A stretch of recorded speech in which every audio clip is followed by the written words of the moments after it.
Guys welcome back to my YouTube channel. So അങ്ങനെ ദുബായിൽ വന്നിട്ട് ഏകദേശം 1 മന്ത് പൂർത്തിയാവാറായി. ഇനി ഒരു മാസം കൂടി ഉണ്ട് തിരിച്ച് കാനഡയിലേക്ക് പോകാനായിട്ട്.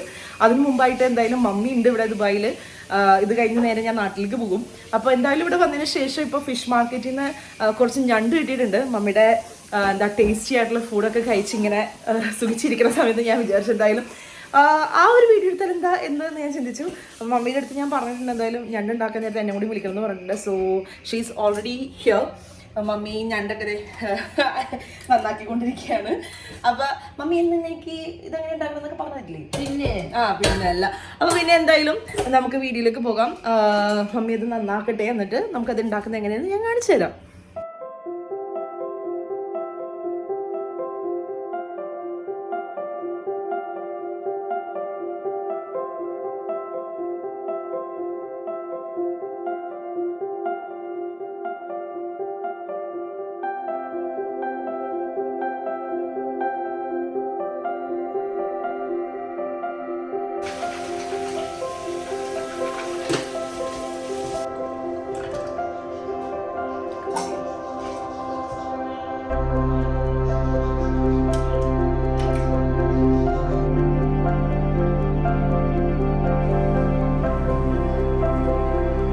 അങ്ങനെ നമ്മുടെ ഞണ്ട് കഴുകി ക്ലീൻ ആക്കി ഓൾറെഡി വെച്ചിട്ടുണ്ട്. ഇനി നമുക്കിത് ഉണ്ടാക്കാൻ ആവശ്യമായിട്ടുള്ള ഇൻഗ്രീഡിയൻസ് ഇതൊക്കെ നോക്കാം.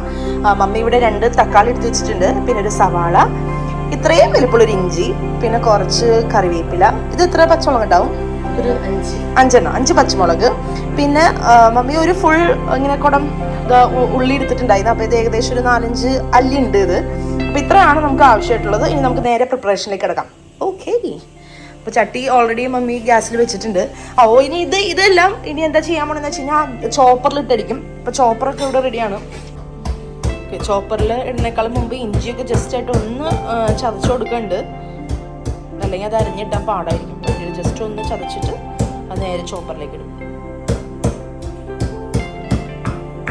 ഈ തക്കാളി ഇടില്ലല്ലോ ചോപ്പറിൽ? ഇല്ല. അപ്പോൾ ഈ തക്കാളി ഒഴിച്ച് ബാക്കിയെല്ലാം നമ്മൾ ഈ ചോപ്പറിലേക്ക് ഇടുന്നുണ്ട്. മമ്മി ഓൾറെഡി വെളുത്തുള്ളിയൊക്കെ ഇട്ട് കഴിഞ്ഞു. ഇനിയിപ്പോൾ ഇഞ്ചി ചതച്ചത് അതിലേക്ക് ഇടും. ഈ കറിവേപ്പില ഇടോ? കറിവേപ്പില ഇട്ട. അപ്പോൾ ഈ കറിവേപ്പിലും തക്കാളിയും ചോപ്പറിലിട്ടില്ല, ബാക്കിയെല്ലാം ചോപ്പറിലിട്ടിട്ട് നല്ല ഫൈനായിട്ട് ജസ്റ്റ് ഒന്ന് കറക്കിയെടുക്കും. ഈ ചോപ്പർ യൂസ് ചെയ്യാത്ത ആൾക്കാരുണ്ടെങ്കിൽ അവർക്കിത് വളരെ യൂസ്ഫുൾ ആയിട്ടുള്ള ഒരു പ്രൊഡക്റ്റാണ്.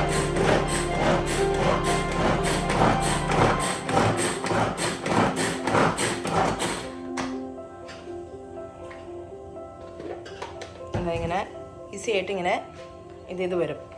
ഇനി നേരെ ഇത് ചട്ടിലേക്ക് ഇട്ടാൽ മതി. സോ ആ ഒരു ടാസ്ക് കഴിഞ്ഞു. ഓക്കെ, സോ അപ്പോൾ അമ്മ അടുപ്പത്ത് വെച്ചു, ഓയിൽ ഒഴിച്ചിട്ടുണ്ട്. ഇവിടെ സൺഫ്ലവർ ഓയിലാണ് ഒഴിച്ചേക്കുന്നത്. പിന്നെ കുറച്ച് കറിവേപ്പില മാറ്റി വെച്ചിരുന്ന കറിവേപ്പില ഇട്ടു. അതിന് നമ്മൾ ചോപ്പ് ചെയ്ത് വെച്ചിട്ടുള്ള എല്ലാ ഇൻഗ്രീഡിയൻസും നേരെ ഇടുകയാണ്. ഇതെല്ലാം നല്ലോണം വഴണ്ട് കിട്ടണം.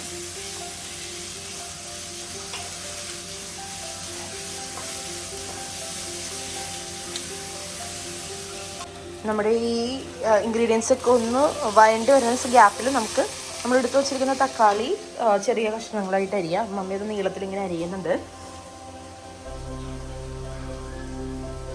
അപ്പം അങ്ങനെ ഇതൊക്കെ വഴണ്ട് വന്നു. ഇനി നമുക്കിതിലേക്ക് മസാലകൾ ഇടാം. അപ്പോൾ ആദ്യം തന്നെ ഉപ്പാണ് ഇടുന്നത്.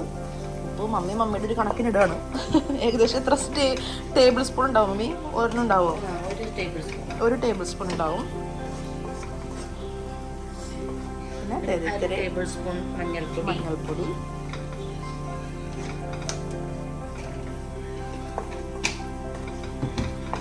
മെയിൻ ഇൻഗ്രീഡിയൻ്റ് ആണ് കുരുമുളക്. ഓക്കെ, സോ കുരുമുളകാണ് അതിൻ്റെ മെയിൻ ഇൻഗ്രീഡിയൻ്റ് എന്നാണ് പറയുന്നത് മമ്മി. അപ്പോൾ ഞങ്ങളുടെ കറികളിലൊക്കെ ഏറ്റവും എടുത്ത് പറയാനുള്ള കാര്യം അത്യാവശ്യം സ്പൈസിയാണ്. അപ്പോൾ സ്പൈസി ആയിട്ട് കഴിക്കുന്ന ആൾക്കാർക്കായിരിക്കും ഈ റെസിപ്പി കുറച്ചും കൂടി യൂസ്ഫുൾ എന്ന് ഞാൻ പറയാം. ഇനി മമ്മി ഇടാൻ പോണത് മുളകാണ്. ഇത് മറ്റേ വറ്റൽമുളകല്ലേ? അല്ല, കാശ്മീരി മുളകാണ്. അപ്പോൾ അതിൻ്റെ ഇതിൽ ഇനി എരിവ് കുറവാണ്, കളർ ഉണ്ടാവും. അപ്പോൾ അത് ഒരു ടേബിൾ സ്പൂൺ തന്നെ ഏകദേശം മമ്മി ഇട്ടിട്ടുണ്ട്.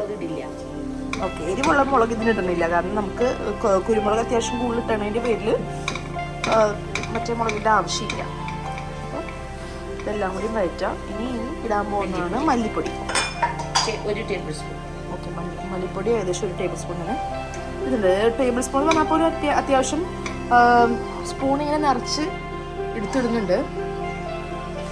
സോ അത് നിങ്ങൾ ശ്രദ്ധിക്കുക. ഓക്കെ, ഇനി ഇത് നന്നായിട്ട് തക്കാളി ഇടും. ഓക്കെ, അപ്പോൾ ഇതൊന്ന് ഇതിൻ്റെ പച്ചക്കുത്ത് മണം മാറണം അല്ലേ? പച്ചക്കുത്ത് മണം ഏകദേശം ചെറുതായിട്ട് മസാലയുടെ മണം ഉണ്ട്, അതൊന്ന് മാറിയ തക്കാളി ഇടും. ഓക്കെ, സോ നമ്മൾ തക്കാളി ഇട്ടു. തക്കാളി ഇട്ടിട്ട് ഇളക്കി കൊടുക്കും.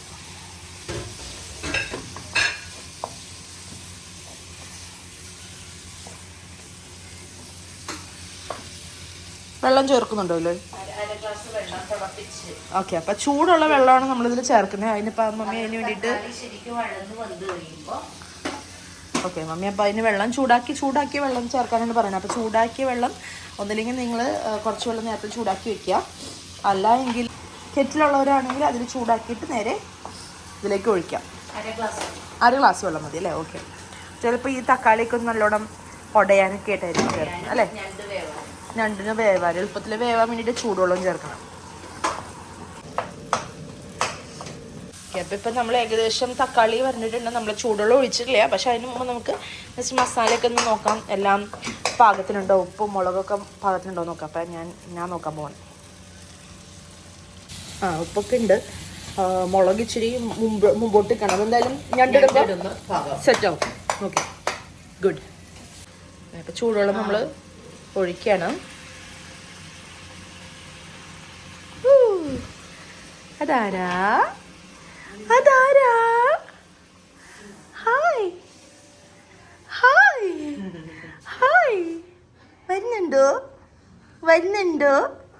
അജോ?